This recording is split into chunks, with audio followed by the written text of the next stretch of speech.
President صاحب، opposition کے leader Bilawal Zardari Bhutto نے آپ کو آلموسٹ چارج شیٹ کر دیا ایک ٹویٹ کے ذریعے، جس میں انہوں نے آپ کو کمپیئر کیا ہے مودی کے ساتھ۔ وہ کہتے ہیں کہ بنڈل آئیلینڈ اور بھڈو آئیلینڈ پہ جو فیڈرل گورنمنٹ کا آپ نے آرڈیننس ایشو کیا ہے وہ بالکل اسی طرح سے انیکسیشن کی ہے جیسے کشمیر کی انیکسیشن۔ کتنے افسوس کی بات ہے۔ بھڈو اور بنڈل آئیلینڈ کے حوالے سے میں آپ سے یہ بات کرنا چاہتا ہوں کہ میں آٹو پر کام نہیں کر رہا ہوں، مطلب پرائم منسٹر صاحب کے یہاں سے ایڈوائس آتی ہے، اس ایڈوائس کو میں بڑے باریکی کے ساتھ دیکھتا بھی ہوں۔ تو جب بھڈو اور بنڈل آئیلینڈ کے جو آرڈیننس میرے پاس آیا تو میری کنسلٹیشن پرائم منسٹر کے صاحب کے ساتھ بھی ہوئی اور منسٹر آف لا فروغ نسیم کے صاحب کے ساتھ بھی ہوئی۔ 2-3 میری کنسرنس تھیں جس کو انہوں نے مجھے سیٹسفیکٹری جواب دیا۔ ایک تو کنسرن یہ ہے کہ میں پچھلے 2013 سے 18 تک نیشنل اسمبلی کے اندر کے پی ٹی کا انکروچمنٹ تھا مینگرووز کے اوپر اور مینگرووز کی جو تباہی کی تھی، اس حوالے سے میں مسلسل اٹھاتا رہا ہوں یہ ایشو اسمبلی کے اندر۔ تو لوگوں نے میری پرانی ٹویٹس کا حوالہ بھی دیا کہ مینگرووز کے ساتھ یہ سب کچھ ہو رہا ہوگا۔ تو اس حوالے سے میں نے جب فروغ نسیم صاحب سے کہا کہ جی اس میں انوائرمنٹ کے اعتبار سے اس آرڈیننس میں ذکر نہیں ہے، تو انہوں نے یہ کہا کہ انوائرمنٹ پروٹیکشن ایجنسی پاکستان کے سارے پروجیکٹس پر نظر رکھتی ہے تو اس میں ڈالنا ضروری نہیں ہے، مگر انہوں نے مجھ سے یہ کہا کہ جب یہ اسمبلی میں جائے گا تو انوائرمنٹل پروٹیکشن کے حوالے سے مینگرووز کے حوالے سے کوئی ضرور کلاس ڈالیں گے۔ تو that was a commitment that was made. دوسرے یہ کہ آپ یہ دیکھیے کہ مثال کے طور پر میں کانوپ 2 اور کانوپ 3 کی انوائرمنٹل پروٹیکشن ایجنسی کی جو میٹنگز ہوئی تھی کراچی میں، اس کو میں نے اٹینڈ کیا۔ اس کا کوئی نیوکلیئر پاور پلانٹس کے انوائرمنٹ کے اعتبار سے، تو ای پی اے ہر پروجیکٹ کے اعتبار سے اس کی انوائرمنٹ کے تھرو اس کو گزرنا پڑے گا، ان کو بھی گزرنا پڑے گا۔ تو میں نے مینگرووز کے حوالے سے پوچھا تو باقاعدہ بتایا گیا نقشے کے اندر کہ جی مینگروو پلانٹیشنز کی جائیں گی مزید اور جو ہیں ان کو پریزرو کیا جائے گا۔ مسٹر پریزیڈنٹ، انوائرمنٹل ایشو تو الگ ہے، وہ تو یہ الزام لگا رہے ہیں کہ فیڈریشن ان سے ان کی زمین چھین رہی ہے۔ ہاں، مگر میرے اوپر جو الزام لگ رہا ہے نا وہ مینگرووز کے حوالے سے بھی لگ رہا ہے کہ دیکھو مینگرووز کا کیا ہوگا۔ اب میں آئین کی بات آپ سے کروں، آئین کے اندر آرٹیکل 172 ہے۔ آرٹیکل 172 آپ سے پروگرام، آپ کے پروگرام میں دیکھتا رہتا ہوں، بڑے اچھے کرتے ہیں آپ کے پروگرام کے حوالے سے، مجھے اندازہ تھا شاید اس کے اوپر بات ہوگی، تو کچھ میں نے تیاری کر لی۔ آرٹیکل 172(1) کہتا ہے any property which has no rightful owner اونر، ٹھیک، اس کا کوئی اونر نہیں ہے، اس کا اونر ہے۔ اس کا اونر کون ہے؟ Karachi port Qasim authority. وہ تو کہہ رہے ہیں کہ 12 نوٹیکل مائل میں جو کچھ بھی ہے وہ ہمارا ہے، سندھ حکومت۔ بتاتا ہوں۔ Any property which has no rightful owner اونر shall if located in a province vest in the government of that province۔ اگر اس کا اونر نہیں ہے نا تو یقیناً پروونس کی پراپرٹی ہوگی، یہ کہتا ہے آرٹیکل 172(1). اور کسی اور کیس کے اندر اور باقی کیسز کے اندر فیڈرل گورنمنٹ کے اندر اب آیا اس کا اونر ہے یا نہیں، اگر نہیں تھا کوئی اونر تو یہ یقیناً آئین کہتا ہے کہ پروونشل گورنمنٹ کی ہے۔ اچھا، تیسرا آرٹیکل 172(3) یہ کہتا ہے کہ اگر اس کسی بھی جگہ پر آئل نکلے، گیس نکلے، چاہے کوسٹل واٹرز میں ہو چاہے بیونڈ کوسٹل واٹرز ہو، تو وہ صوبے کو اور ریاست کو، فیڈریشن کو برابر جائے گا، 50-50 آئل اور منرل ریسورسز کے حوالے سے۔ اب کراچی یہ پورٹ قاسم اتھارٹی کا ایک ایکٹ بنا، جب یہ آئین بنا نا اسی سال 1973 میں کراچی پورٹ قاسم اتھارٹی کا بھی ایکٹ بنا۔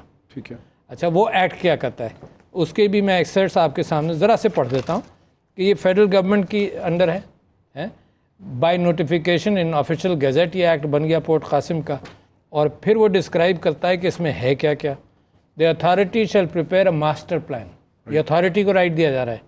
یہ کون سی اتھارٹی کو؟ یہ پورٹ قاسم اتھارٹی۔ لیکن ابھی تو آپ نے ایک نئی اتھارٹی کریٹ کی ہے، پاکستان آئلینڈ ڈیولپمنٹ اتھارٹی۔ ہاں، مگر یہ پراپرٹی میں پہلے واضح کر دوں آپ کو کہ پورٹ قاسم کے پاس ہے نا، فیڈرل پراپرٹی ہے، تو پھر آگے اور پورٹ قاسم کی ایڈمنسٹریشن فیڈرل گورنمنٹ کے پاس ہے۔ منسٹری آف میری ٹائم افیئرس کے نیچے سارے پورٹس ہیں، ٹھیک ہے نا، including Gwadar, including Karachi port trust, Karachi port Qasim بھی۔ تو یہ سب کچھ بلاول بھٹو کو نہیں پتا نہیں، میں تو آپ کے سامنے یہ بتا رہا ہوں کہ انہوں نے ٹویٹ کیا اتنی وضاحت کے ساتھ، کسی نے نہیں آپ کے سامنے ذکر کیا ہوگا۔ The authority shall prepare a master plan and based on a phase master program for development of the port area, یہ اتھارٹی کو کہا گیا ہے۔ اس کے اندر کیا سکیمز ہو سکتی ہیں، یہ میں ایکٹ بتا رہا ہوں 73 کا۔ اس کے اندر land use, zoning and land reservation, public buildings ہو سکتی ہیں، اس میں انڈسٹری ہو سکتی ہے، اس میں transportation and communication, highways, bridges ہو سکتے ہیں، اس کے اندر ٹیلی کمیونیکیشن ہو سکتی ہے، اس کے اندر پانی کی supply, community facilities, environment control of pollution ہو سکتا ہے.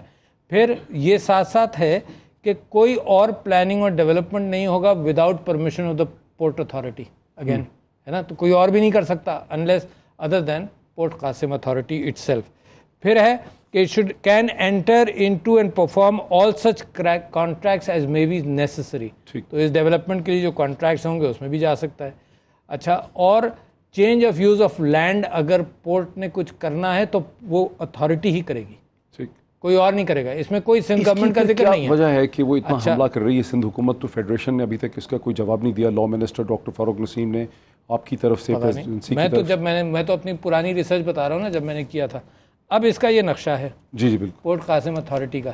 اس کے اندر یہ بندل اور بڈو آئلینڈز ہیں, اور یہ بلیک ایریا جو ہے یہ مارک کرتا ہے پورٹ قاسم اتھارٹی کا نقشہ. اچھا, مگر لینڈ کے حوالے سے بڑی گڑبڑ ہوتی رہی ہے. اس میں یہ کریک کا بھی لینڈ نظر آ رہا ہے جس کی ایک اور کہانی ہے. نہیں, وہ کہہ رہے ہیں کہ کریکس میں آپ نے ایکویٹک جو لائف ہے, ٹرٹل لائف اور مائگریٹریز, جو سندھ کے ایگریکلچر منسٹر ہیں اسماعیل راہو, انہوں نے ایک تو یہ کہا ہے کہ 12 ایکویٹک مائل کے اندر جو کچھ ہے وہ سندھ حکومت کا ہے, اور پھر انہوں نے کہا کہ فیڈرل گورنمنٹ جو ہے وہ ٹرٹلز کو اور مائگریٹری برڈز کی پوری لائف کو بھی تھریٹن کر رہی ہے یہاں ڈیولپمنٹ کر کے. یہاں ڈیولپمنٹ ہی نہیں ہونی چاہیے بنڈر پہ, ہم اس کو ریزسٹ کریں. دنیا کے اندر بہت سارے ڈیولپمنٹ پروجیکٹس ہیں. الاسکا میں پائپ لائن پڑی ہے نا. Everything has to go through environmental impact study. ٹھیک, ہر چیز ڈیولپمنٹ دنیا میں بہت ہوئی ہے, یعنی کہیں تھریٹنڈ تھے, جانور تھریٹنڈ تھے تو ماڈیفائی کیا گیا, یعنی پروجیکٹ کو ماڈیفائی کیا, یا جانوروں کو ان کے ریلوکیشن کیا گیا, یا ان کو پریزرو کیا گیا. تو اس میں سب کچھ ہونا چاہیے. میرا انسسٹنس ہے کہ ہونا چاہیے. میں نہیں سمجھتا ہوں کہ غیر ذمہ داری کے ساتھ ہو, جس طرح سے کراچی پورٹ ٹرسٹ کو جو مینگروز انہوں نے سارے توڑ تاڑ کر, اور حکومت نے نکال کر, حکومت نے اس کے اوپر سپریم کورٹ نے اس کے اوپر پھر ورڈکٹ دیا کہ نہیں یہ ریسٹور کرے واپس. مسٹر پریزیڈنٹ, ایک اعتراض ان کو یہ ہے کہ آپ نے اگست میں پریزیڈنشل آرڈیننس ایشو کر دیا, حالانکہ سپٹمبر میں فیٹف کے حوالے سے نیشنل اسمبلی پارلیمنٹ کا جوائنٹ سیشن بھی ہوا فیٹف کی امپورٹنٹ لیجسلیشن پہ, تو اس کو نیشنل اسمبلی کے سامنے لایا جا سکتا تھا اس ایکٹ کو لانے کے لیے, اور اس کو آپ نے ایک خاموشی سے چھپ کے کر لیا ہے. اور وہ یہ بھی الزام لگا رہے ہیں کہ آپ تو ڈیولپر سے بھی ملے ہیں, جو 3 بڑے ڈیولپر ہیں. نہیں, 3 ڈیولپر سے نہیں ملا ہوں میں, تو سارے کراچی کے ڈیولپرز, انڈسٹریلسٹ, کمرشل, کوئی 50-60 لوگوں کے ساتھ ملا ہوں. اور کیونکہ میرا کام تو یہ ہے, 3 سے الگ نہیں ملے جو وہ نہیں سوال ہی نہیں, سب سے 40-50 لوگوں کے ساتھ. وہ کہہ رہے ہیں کہ ڈاکٹر الوی از انکریجنگ کرونی کیپٹلزم, کہ 3 جو سلیکٹ کیپٹل ہیں. I am not a capitalist my self, so I can not encourage crony capitalism. تو میں آپ سے ایک اور بات کر رہا تھا کہ یہ میں بتا رہا ہوں کہ ہو کیا رہا ہے کراچی کے ساتھ. یہ ایک کریک ہے جس کو ڈی ایچ اے کریک کہتے ہیں. اس کے اندر پیپلز پارٹی کی گورنمنٹ نے, یہ گورنمنٹ دوسری ہے, پیپلز پارٹی کی گورنمنٹ نے آغا طارق صاحب ان کے منسٹر سے 1994 میں انہوں نے اپنی بیوی کے نام اس کریک کے اندر, زمین پانی کے نیچے, پانی کے 30 فٹ نیچے, انہوں نے اپنی بیوی کے نام, جن کا نام تھا گلزار بیگم, اس کے نام انہوں نے 342 ایکڑ مائننگ کے لیے دے دیا. سمندر کے نیچے 342 پانی کے اندر مائننگ کے لیے دے دیا 1994 میں, بیوی کے نام گلزار بیگم.